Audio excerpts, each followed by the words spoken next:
இந்த சமூக கட்டமைப்புக்குள்ள இருந்துட்டு உங்களோட சுதந்திரத்தை விட்டுட்டீங்க. உங்களுக்குன்னு ஒரு சுதந்திரம் இருக்கு. உங்களுக்குன்னு ஒரு சுதந்திரம் இருக்கு. அந்த சுதந்திரத்தை எடுக்கிறதுக்கு தான் மனிதன் பூமிக்கு வாரம்.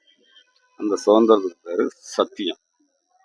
அந்த சத்தியத்தை தேடித்தான் இந்த பயணம். அப்ப நீங்க தனி ஒண்ணு கிடையாது. யாரு கூடயும் ஒண்ணு கிடையாது. நீங்க தனிங்கிறத புரிஞ்சுக்கிட்டீங்கன்னா வாழ ஆரம்பிக்கும்னு அர்த்தம்.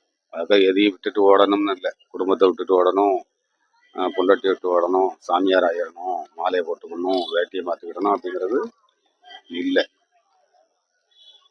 வாழணும். நான் தனி. அவங்க அவங்க குணத்தோட அவங்க வராங்க, என் குணத்தோட நான் இருக்கேன்.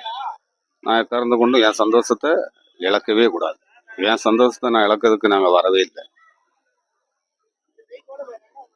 அப்போ என் சந்தோஷத்தை இழக்கிறதுக்கு நான் வரல. அப்போ நான் என் சந்தோஷத்தை யாருக்காண்டியும் விட்டு கொடுக்க கூடாது. யாரா இருந்தாலும் பரவாயில்ல.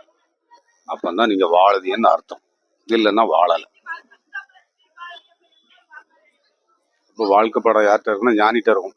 வாழ்க்கை படம் ஞானிகிட்ட இருக்கும். அதனால எல்லாரும் ஞானி எப்படிங்கோ, அன்பை எடுங்கோ. அன்பை எடுத்தாச்சுன்னா வாழ ஆரம்பிச்சிட்டீங்க. அன்பை எடுக்கலைன்னா வாழ்க்கை பாடத்துக்குள்ள இருக்கேன்னு அர்த்தம். இந்த வாழ்க்கை பாடத்தோட போதும் அப்படிங்கிறது இல்லை, அதையும் தாண்டி இருக்கு. இவ்வளவுதான் அப்படின்னு மனிதன் நினைச்சுக்கிட்டு இருக்கான். இவ்வளவுதான், எப்படி வந்தோம் எப்படி போயிடணும் அப்படிங்கிறது இல்லை. அது மற்ற ஜீவராசி. மனிதனுக்கு அப்படி கிடையாது. மனிதன் அரிது. மனிதன் அரிது. அப்ப அந்த அரிதை தேடித்தான் அவன் வந்தான்.